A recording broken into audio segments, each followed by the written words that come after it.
একটা মানে দুটো ছেলে। আপনারা মনে রাখবেন, এই জগতের বুকে আমরা কি জন্ম দিয়েছি।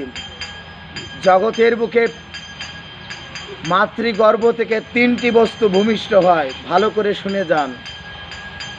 আপনারা সব কিছু বোঝেন, কিন্তু অন্যদেরকে বোঝাবেন। মাতৃগর্ভ থেকে 3টি বস্তু জন্ম হয়, ভূমিষ্ঠ হয়। এক হলো, কালকেও বলেছিলাম, এক হলো প্রধানত সন্তাপ, আর দ্বিতীয় হলো সন্ত্রাস, আর তৃতীয় হলো সন্তান। যে সন্তান পিতামাতাকে শ্রদ্ধা করে না, খালি তাপ দেয়, সে কখনো সন্তান না, সে সন্তাপ। আর যে পিতামাতাকে সামান্য তুচ্ছ জিনিসের জন্য ছোট্ট বয়সে মারতে পর্যন্ত উদ্ধত হয়, সে হলো সন্ত্রাস। আর যে পিতামাতার সেবা করে, পিতামাতার সেবা করা কাকে বলে?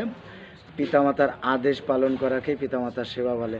পিতা বলে না যে আমার জন্য বাজারেতে ভালো ভালো মডনা বেটাই কিনে নিয়ে আয়। পিতামাতা বলছে যে কৃষ্ণ সেবা কর বাবা তুই, কিন্তু পিতামাতার সেই কথা আমরা শুনি না। তাই মাতৃগর্ভ থেকে এই 3টি বস্তুই ভূমিষ্ঠ হয়। যে যার যার সন্তান যেমন, আপনারা বুঝে নেওয়ার চেষ্টা করেন যে আমার সন্তান কেমন। যে সন্তাপ, সন্ত্রাস আর সন্তান, 3টি বস্তু সম্পূর্ণরূপে আলাদা। তাই এই শেঠজির 2টো পুত্র, আর কোনো মেয়েঠে না। তাই 2টো পুত্রতে এমনভাবে সন্ত্রাসী আর সন্তাপগিরি করে যে তার আর ভালো লাগে না। তাই মনের দুঃখে ক্ষোভে তিনি শ্রীমতী রাধারানীর রাতুলডাঙ্গা চরণে গিয়ে আছাড় খেয়ে পড়েছে। রাধে গো, শুনেছি তুমি করুণাময়ী, তুমি দয়াময়ী, তুমি করুণা করো।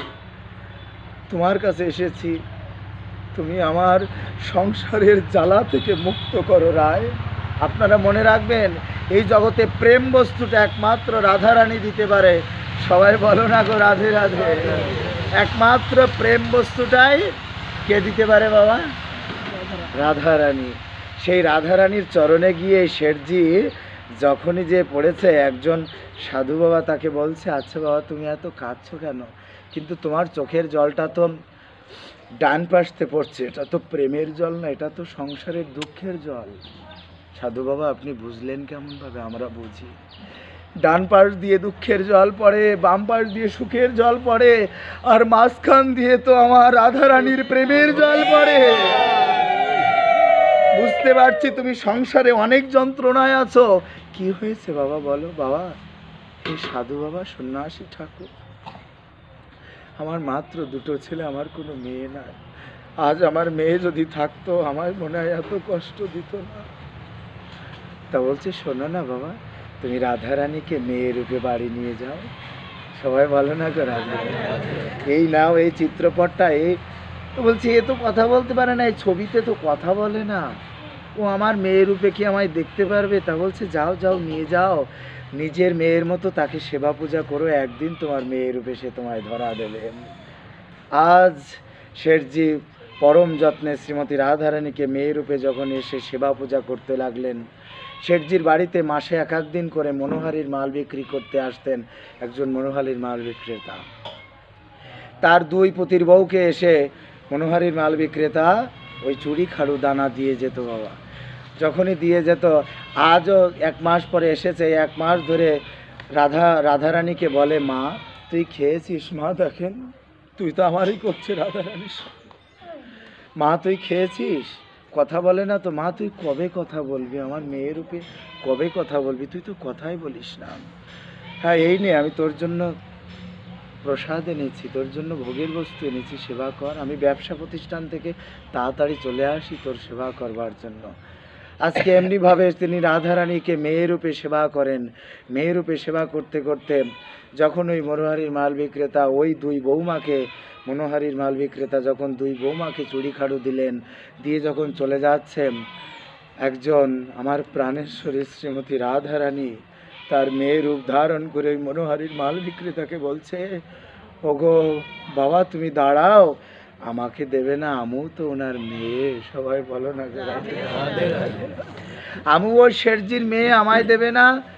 তা বলছে, ঠিক আছে আমি তোমায় দেবো না কেন, কিন্তু শেঠজির তো কোনো মেয়ে নেই আমি যা জানি। তা বলছে, অত কথা বলো না, তুমি দাও, তোমার তো টাকা হবে। তা হ্যাঁ ঠিকই বলেছে তো, আমার তো টাকা হবে। সঙ্গে সঙ্গে শ্রীমতী রাধারানীকে এই মনোহারীর মাল বিক্রেতা কত বড় সৌভাগ্যবান, একবার চিন্তা করে দেখেছেন মায়েরা বাবারা, যে নিজে হাতে রাধারানীকে চুরি পরিয়ে দিচ্ছেন আর বলছে আমার দোকান থেকে, আমার বাবার কাছ থেকে তুমি টাকা নিয়ে যাও।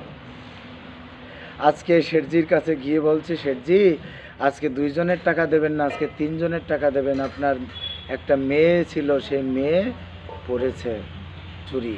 তা যেই মেয়েটা চুরি পড়েছে, তা বলছে দাঁড়াও দাঁড়াও, আমার কোনো মেয়ে নাই। শেঠজি কিন্তু এখনও ভগবানকে, আমার প্রাণেশ্বরী শ্রীমতী রাধারানীকে কিন্তু মেয়ে রূপে গ্রহণ ওইরমভাবে কি করে নাই। করলে পরে সঙ্গে সঙ্গে দিয়ে দিত। সে তো বুঝতে পারছে না আমার তো মেয়ে নাই, জগতের বুকে তো আমার কোনো মেয়ে নাই। কে মেয়ে রূপে, আমার কোনো পাড়ার লোক হয়তো বা চুরি পড়তে চেয়েছিল, মেয়ে রূপে আমার তা সেজে পরেই নিতে পারে, আর তুমি টাকার লোভে তাড়াতাড়ি তাকে দিয়ে দিতে পারো। শোনো, আমি গিয়ে বিচার বিবেচনা করবো, তার তুমি কালকে এসো আমার বাড়িতে টাকা নেওয়ার জন্য, আজ তোমায় আমি টাকা দেবো না। ছুটতে ছুটতে ব্যবসা প্রতিষ্ঠান থেকে তাড়াতাড়ি চলে গেলেন, যে সন্ধ্যা আরতি করলেন। তার আগে পাড়ার সমস্ত মেয়েদেরকে ডেকে ডেকে বলছে, তোরা কেউ কি আমার নামে চুরি পড়েছিস? কই না তো, না তো, আপনার নামে আমরা কেউ চুরি পড়বো কেন? আমাদের চুরির অভাব আছে নাকি? তা বলছে তোমরা চুরি পড়ো নাই, তাহলে কে চুরি বললো? এমনও সময় সন্ধ্যা আরতি করতে গিয়ে দেখতে পায় রাধারানী চুরি পরে আছে। নিতাই গৌর প্রণাম। একবার মা তুই চুরি পড়েছিস মা? সঙ্গে সঙ্গে দৈববাণী হচ্ছে, বাবা তুমি তো আমায় মন থেকে ভালোবাসোনি, এখনো মেয়ে রূপে আমায় ডাকতে পারছো, আমায় মেয়ে রূপে তুমি বিশ্বাস করো নাই, আমি তোমার মেয়ে হতে পারিনি বাবা। তুমি যদি বিশ্বাস করতে চাইলে তার টাকা তুমি সঠিকভাবে দিয়ে দিতে, আমি ভুল করেছি। হ্যাঁ, শেঠজি বলছে আমি চিনতে পারিনি রাধামা তোমার, আমি চিনতে পারিনি তুমি আমার মেয়ে, তুমি মেয়ে রূপে তুমি চুরি পড়েছ, আমি তোমাকে মেয়ে রূপে স্বীকার করতে পারিনি। আমি তোমায় ভেবেছিলাম তুমি একটা চিত্রপট, কিন্তু তুমি তো চিত্রপট নও, তুমি সাক্ষাৎ করুণাময়ী বৃন্দাবনেশ্বরী রাধারানী।